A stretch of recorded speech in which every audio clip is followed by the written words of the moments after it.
Hai anak-anak hebat, berjumpa kembali bersama Miss Elsinta. Apakah anak-anak sudah siap untuk mengikuti video pembelajaran Miss Elsinta hari ini? Good! Anak-anak, hari ini Miss Sinta akan mengajarkan kalian di mata pelajaran Bahasa Indonesia. Kita akan belajar di kalimat penjelas ya. Kalau kemarin kita sudah belajar tentang kalimat utama, hari ini Miss Sinta mau mengajak anak-anak untuk kita belajar kalimat penjelas.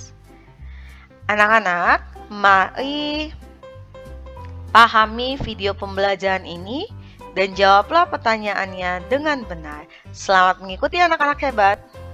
Kalimat penjelas.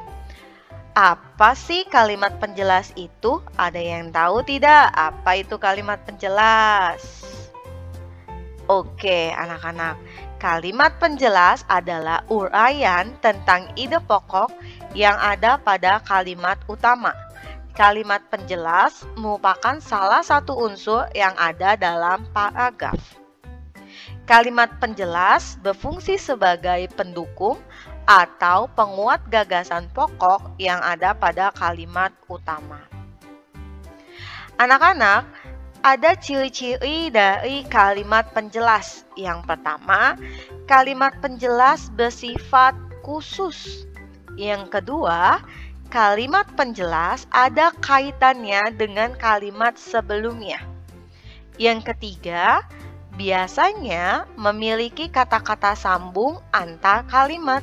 Yang keempat, tidak bisa berdiri sendiri dikarenakan maknanya akan berbeda jika dipisahkan dengan kalimat lainnya. Lalu, kalimat penjelas ini anak-anak biasanya berupa data, fakta, contoh, opini, dan sebagainya.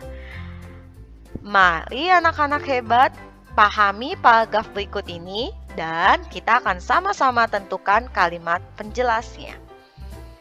Miss Sinta akan bacakan ya. Virus corona atau yang dikenal dengan COVID-19, COVID-19, merupakan salah satu virus yang mematikan dan menyerang sistem pernafasan. Virus ini menyerang manusia dari berbagai kalangan, mulai dari balita, remaja, usia dewasa, hingga lansia.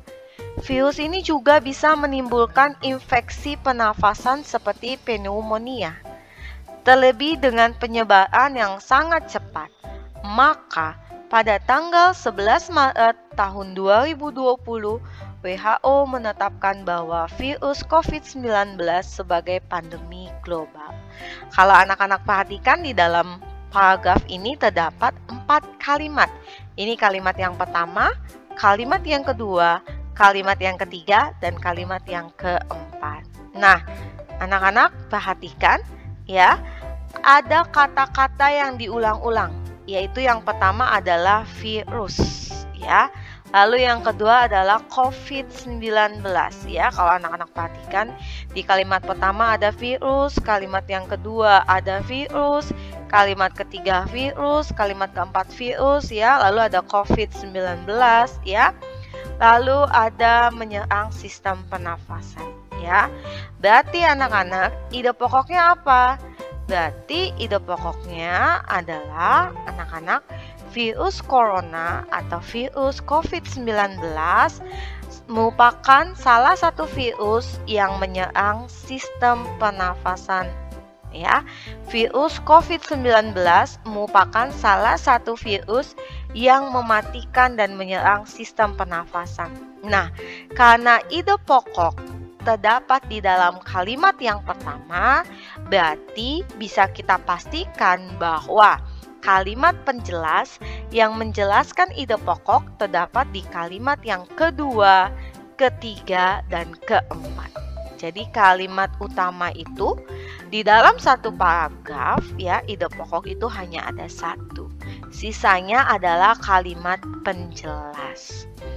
Nah, Miss Sinta akan jelaskan ya, ini adalah kalimat yang kedua.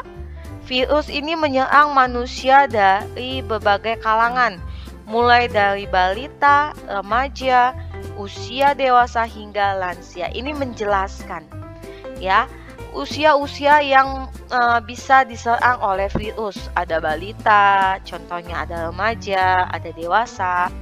Lalu di kalimat yang ketiga, virus ini menimbulkan infeksi pernafasan. Ya, jadi dia menyerang sistem pernafasannya, menimbulkan infeksi pernafasan. Ya, contoh penyakitnya adalah pneumonia. Ya, yang keempat, dijelaskan bahwa penyebaran virus ini sangat cepat. Pada tanggal 11 Maret 2020, WHO menetapkan bahwa virus ini sebagai pandemi global. Jadi, kalimat kedua, 3, dan 4 ini merupakan kalimat penjelas. Kalimat yang menjelaskan kalimat utama. Kalimat yang menjelaskan ide pokok. Nah, anak-anak bisa perhatikan ya. Ini dia. Ya, Miss Sinta ingatkan anak-anak bahwa ketika kita mencari ide pokok, kita harus temukan kata-kata kunci, yaitu kata-kata yang diulang berkali-kali. Ya. Lalu yang berikutnya, contoh yang kedua, masakan ini terbuat dari nangka yang masih muda, diolah dengan bahan rempah yang khas, kemudian ditambah santan supaya lebih nikmat. Untuk menikmati masakan satu ini, sajian pendampingnya adalah sambal krecek, opor ayam, dan telur. Bisa juga ditambah tahu dan kuah santan kental. Itulah gudeg, salah satu makanan khas Yogyakarta. Nah, ini waktu kita membahas ide pokok, ini sudah pernah keluar ya anak-anak ceritanya. Ide pokoknya apa anak-anak? Ide pokoknya adalah gudeg merupakan salah satu makanan khas Yogyakarta. Ya, berarti karena ini merupakan ide pokok, berarti kalimat penjelasnya apa? Berarti kalimat penjelasnya yaitu dari kalimat yang pertama hingga kalimat yang keempat. Terima kasih karena telah mengikuti pembelajaran Miss Elsinta hari ini. Sampai jumpa lagi. Bye-bye.